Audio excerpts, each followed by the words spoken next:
دیکھیے میں نے قرآن، احادیث، فقہ دلی سے اورنگ آباد تک لایا ہوں اور اورنگ آباد میں ایک دستر پہ ان کو سجا دیا. مجھے ہمارے شہر کے علماء کا بھرپور ساتھ رہا، علماء دین میرے ساتھ رہے، اور یہاں کے اردو اخبارات کا بھی مجھے بھرپور تعاون رہا. اعوذ باللہ من الشیطان الرجیم، بسم اللہ الرحمن الرحیم. سب آپ نے جو سوال کیا ہے یہ موقع کی نزاکت سے بہت ہی اہم اور حساس جو ہے تو سوال ہے، کیونکہ آج انٹرنیٹ نے معاشرے کے اندر ایک بگاڑ پیدا کر دیا ہے. اچھائیاں کم ہیں اور بگاڑ جو ہے تو زیادہ ہے، برائیاں جنم لے رہی ہے. اور جس طرح سے ہم جو تو اپنے آپ کو دل کو مطمئن کر رہے ہیں کہ ہم تو انٹرنیٹ کے ذریعے سے کتابیں پڑھ لے سکتے، دنیا کا مطالعہ حاصل کر لے سکتے، لیکن بڑے افسوس اور دکھ کی بات ہے، اور جو اسلام اور دین کی جو محبت رکھتا ہے دل میں، اس کے لیے تو غور و فکر کی بات ہے، دردمندی کی بات ہے کہ ہم مثال کے طور پر سورہ یاسین یا آیت الکرسی یا جو تو قرآن کا جو ہم مطالعہ کر رہے ہیں، تو مطالعہ کرتے کرتے جو تو اس میں ایک ایسے فحاشیت والی جو ہے تو تصویریں جو تو اس میں آ جاتی ہے ایڈ کی شکل میں، جہاں پہ جو تو قرآن کی بے حرمتی ہوتی ہے، ہماری نورانیت کا جو تو خاتمہ ہو جاتا ہے دین کی. تو لہٰذا جو ہے تو اگر نورانیت اگر جو ہے تو ہمارے اندر داخل ہو سکتی ہے تو ہمیں جو ہے تو کلام مجید کو بذات خود دیکھ کر پڑھنا ہے، کتابوں کو دیکھ کر احادیث کی کتابوں کو دیکھ کر پڑھنا ہے، اس پر غور کرنا ہے اور اس پر عمل کرنا ہے. تو لہٰذا میں آپ کے ذریعے سے یہ عوام سے ایک دردمندانہ اپیل کروں گا کہ آپ قرآن کو خریدیں، آپ کتابوں کو خیال رکھا جا رہا ہے، باضابطہ اہتمام کے ساتھ، کسی قسم کی بدنظمی نہیں ہو رہی ہے، کہیں بھیڑ اکٹھا نہیں ہو رہی ہے، اور پورا اہتمام کے ساتھ لوگ بھی آ رہے ہیں. یہاں پر جو ہے تو عوام سے ایک دردمندانہ جو ہے تو پرخلوص اپیل ہے کہ آپ موبائلوں سے ہٹ کر دین کا، دینی معلومات پر مبنی جو خزانہ یہاں پر موجود ہے، جو خزانہ ہم کو جو ہے تو جو خزانہ مل سکتا ہے عبارتوں کے اندر، تحریروں کے اندر، وہ موبائلوں کے اندر نہیں ہے، کیونکہ شیطان پیچھے لگا ہوا ہے. نفس کو بھی جو تو ہم موٹا کیے ہوئے رہتے ہیں. ہم نہ جانے ہم قرآن کی تلاوت کرتے کرتے جو ہے تو کیا دیکھنا شروع کر دیں، تو وہاں پہ قرآن کی حرمت کہاں باقی رہتی ہے، قرآن کا احترام کہاں باقی رہتا ہے، احادیث کا احترام کہاں باقی رہتا ہے. دعوے کے ساتھ یہ کہتا ہوں کہ موبائل سے وہ نورانیت، وہ سکون و اطمینان وہ حاصل ہو ہی نہیں سکتا. الا بذکر اللہ تطمئن القلوب، کہ اللہ کے ذکر سے دلوں کو اطمینان حاصل ہو سکتا ہے.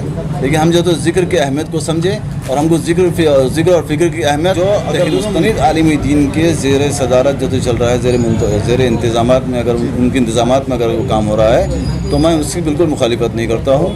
اگر وہ مستند نہیں ہے تو ہم تو اس کے اپوز میں رہیں گے. یہ تو شر انگیزی جو تو شر پھیلانے کا بہانہ ڈھونڈتے ہیں، اور یہ بالکل ہو سکتا ہے. آپ جنہوں نے جو سوال کیا ہے یہ بالکل ہو سکتا ہے. اور یہ قرآن ہاؤس کے جو حافظ جناب حافظ عمر صاحب ایک دردمند شخصیت ہے، ایک حقیقی معنوں میں ملی درد رکھتے ہیں. میرے برسوں سے تعلقات ہیں.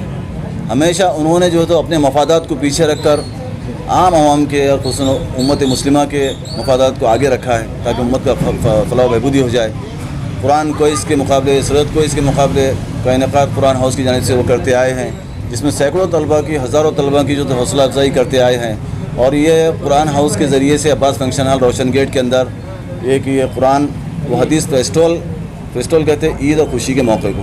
تو یہ امت کے لیے بڑے خوشی کا موقع ہے کہ یہاں پر آنا چاہیے بڑی تعداد میں، اور قرآن و حدیث کی کتابوں کو خریدنا چاہیے. لیکن بڑے افسوس کی بات ہے، بڑے افسوس کے ساتھ کہنا پڑ رہا ہے کہ جس طرف کے ساتھ اور جس قرآن کے ساتھ اور جس قربانیوں کے ساتھ قرآن ہاؤس کی جانب سے حافظ عمر صاحب نے یہ جو یہاں فیسٹول جو ہے قرآن و حدیث کا فیسٹول رکھا ہے، کہ اس میں جو ہے تو اتنا خاطر خواہ جو ہے تو امت کا ایسا رجحان نظر نہیں آ رہا ہے.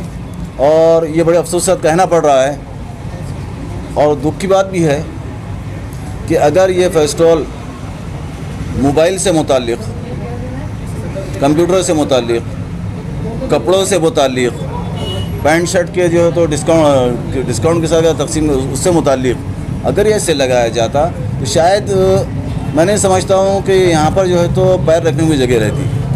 آج امت کو بیدار ہونے کی ضرورت ہے. آج امیر شریعت سمیت نامور علماء دین نے جو تو اپیل کی ہے کہ اپنے ایمان کو تر و تازہ رکھنے کے لیے مطالعے کا جو ہے تو مطالعہ بہت ضروری ہے، تو یہاں پر آنے کی اپیل کی ہے۔ الحمدللہ بہت سارے دردمند لوگوں نے آ کر یہاں پر خریدی کی ہے، کتابیں وغیرہ خریدی ہے، اور اس کا ہدیہ جات بھی بخوشی جو تو پیش کیا ہے، اور ایک ملی دردمندی کا ثبوت بھی پیش کیا ہے۔ لیکن جو ہے تو امت کا ایک بہت بڑا طبقہ جو ہے تو اس عظیم الشان جو تو فیسٹول سے جو ہے تو قرآن و حدیث کے فیسٹول سے محروم ہیں۔ تو لہٰذا جو ہے تو میری تمام جو ہے تو شہریان سے، اور جہاں تک کہ آپ کے ذریعے سے میری آواز جا رہی ہے، تمام امت مسلمہ سے میری گزارش ہے کہ صرف جو 2 دن جو ہے تو باقی رہ گئے ہیں۔ آج 25 تاریخ ہے، کل 25 تاریخ ہے، یہ آخری دن تھا آج کا آخری دن تھا، لیکن علماء دین اور علمی حلقے کی جو ہے تو نہایت ان کے خواہش کے مطابق، ان کے خواہش کا احترام کرتے ہوئے اس کو 2 دن بڑھایا گیا، اس کو 27 تاریخ تک جو تو کیا گیا۔ لہٰذا امت سے درخواست ہے کہ آپ یہاں پر جو ہے تو اس سے پورا فائدہ حاصل کریں۔ آپ کا نام بتا دیں۔ میرا نام حافظ مشتاق احمد۔ اسی کے ساتھ ہمارے چینل کو لائک، سبسکرائب اور شیئر کرنا نہ بھولیے۔ قومی سیاست آپ تک، آواز آپ ہی کی آپ تک پہنچائیں گے ہم۔ آپ ہمیں یوٹیوب، انسٹاگرام، فیس بک اور ٹویٹر ان سبھی پر